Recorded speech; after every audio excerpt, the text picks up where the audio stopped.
नमस्कार मंडळी, welcome to new blog. आत्ता वाजलेले आहे रात्रीचे 2। आम्ही चाललो आहे उज्जैनला। आणि माझा भाऊ बघा रेल्वे स्टेशनवर फोटो क्लिक करत आहे। त्यानंतर आम्ही चाललेलो आहे, आता पोहोचतोय उज्जैनला। पोहोचल्यानंतर आम्ही नाश्ता फ्रेश झालो आणि नाश्त्याची तयारी करत आहे दादा।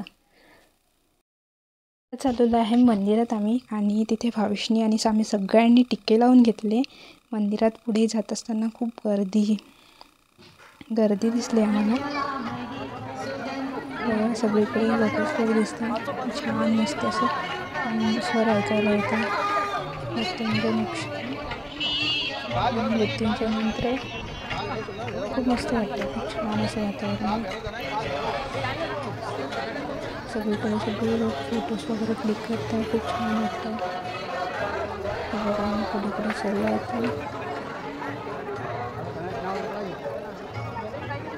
माझे भाऊ फोटोज क्लिक करते।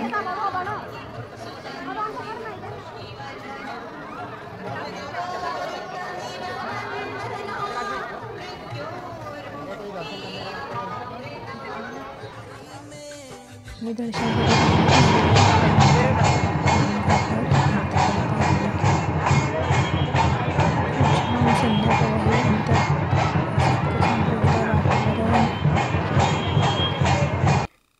शिप्रा नदीची आरती खूप छान अशी होत असते।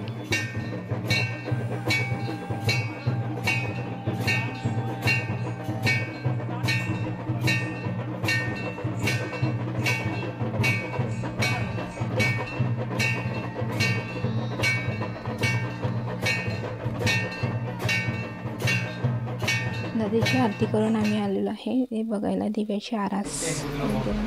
Good morning.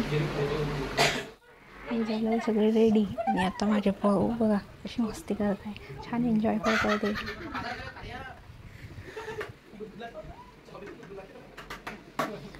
आता आम्ही जाणार आहे कालभैरवाच्या दर्शनाकरिता। सगळ्यात पहिले आम्ही गडकलिका माताच्या मंदिरामध्ये गेलेलो, तिथे फोटोज क्लिक केली। त्यानंतर आम्ही कालभैरवाचे दर्शन करण्याकरिता लाईनीत लागलेलो। कालभैरवाचे दर्शन झाले आणि नंतर आम्ही मंगलनाथ मंदिरात गेलो। हे मंदिर देशात एकमेव असं मंदिर आहे जिथे घरात मंगलदोष असला किंवा राशीत असला त्याची पूजा केली जात असते। नंतर आम्ही उज्जैनवरून ओंकारेश्वरला जाण्यासाठी निघालेलो। हा व्हिडिओ तुम्हाला आवडल्यास लाईक, शेअर, सबस्क्राईब करा।